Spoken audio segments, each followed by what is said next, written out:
In this video, we're going to talk about troubleshooting briefly. SEO is a technical craft, and so it's very common that you'll run into technical issues or you'll run into hurdles that you're just really not sure how to fix. And you need some resources to lean on when that happens. You need to be able to reach out and get some help. And so we're going to have a quick look at some resources for getting some help.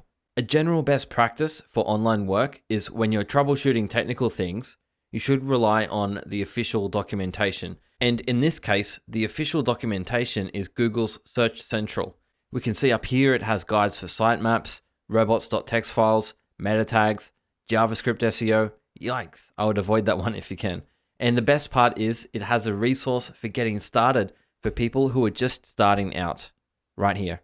Well, what did I click on? Right here. If you ever run into an issue, have a look through Google's official documentation so you know that you're getting Google's official guidance on something as opposed to someone's opinion. In cases when you run into a tricky SEO issue and Google doesn't have an official guideline or resource for that issue, you need to reach out to other SEO professionals and other marketers. You need to get a second opinion, and hopefully you'll come across someone that has experience with that particular problem.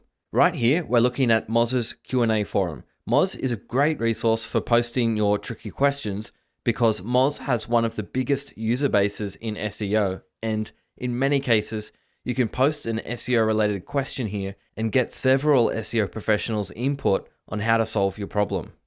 I just want to cover Stack Overflow very quickly. It is a programming Q&A board, but it is also one of the biggest online communities in the world. So if you run into tricky technical issues, you can guarantee you will get several answers on Stack Overflow.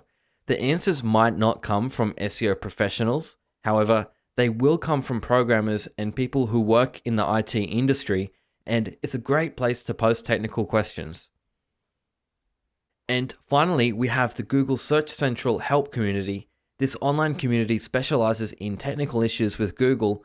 Quite often, the people who answer these questions have a bit of experience in resolving tricky and thorny issues related to Google, and it's a great resource to have on hand. Okay, that's it for today's video.